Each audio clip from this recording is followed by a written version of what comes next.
Hey everybody, I know it's been a while since I've posted a video, but today I was lucky enough to make an FAQ video using my friend ZX10R.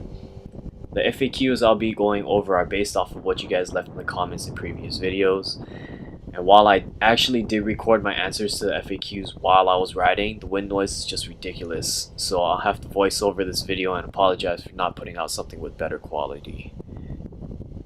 So moving on to the first question. Can you ride a motorcycle even if you don't know how to drive stick?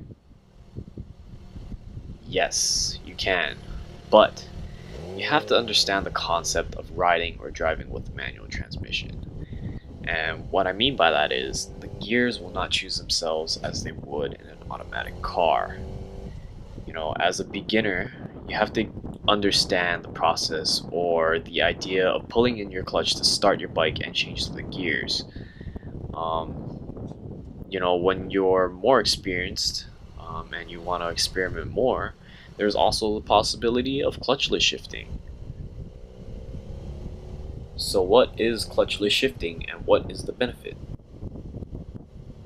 Clutchless shifting is exactly what it sounds like. It's shifting without using the clutch lever. The benefit is, in my opinion, only for racing applications because it basically saves a few milliseconds between gears by taking away the effort of you pulling in the clutch lever and letting go of the throttle to shift into the next gear. But as cool as that sounds, clutchless shifting really isn't for street use, or it just has no basic benefit to it, so I don't recommend doing this very often, if at all.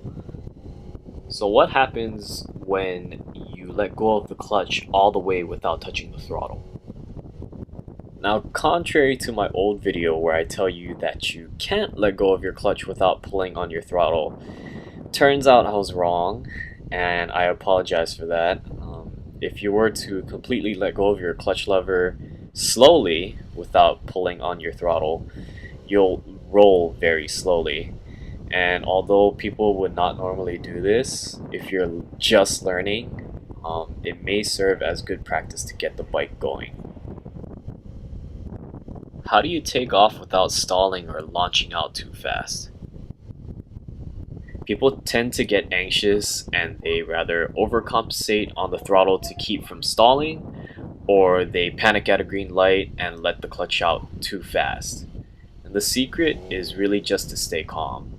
If you keep your throttle at a slow and steady position, then slowly let out your clutch over a 2 to 3 second duration, you're good to go.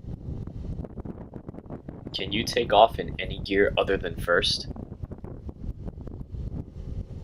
I want to say technically yes, though the higher the gear that you're in, the more difficult it will become to launch.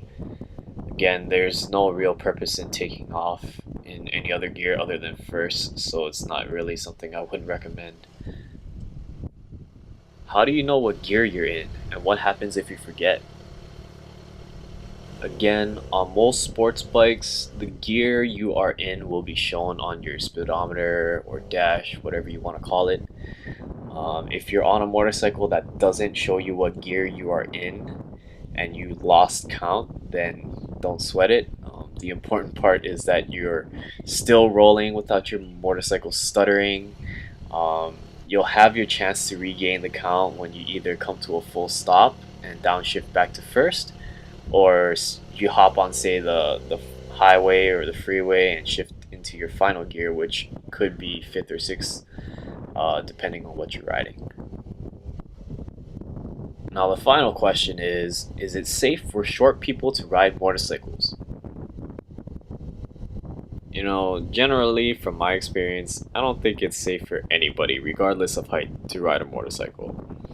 But just for this question, I'll say that it is possible for short people to ride. Actually, riding is not so much the issue for short people as it is to come to a full stop or to take off.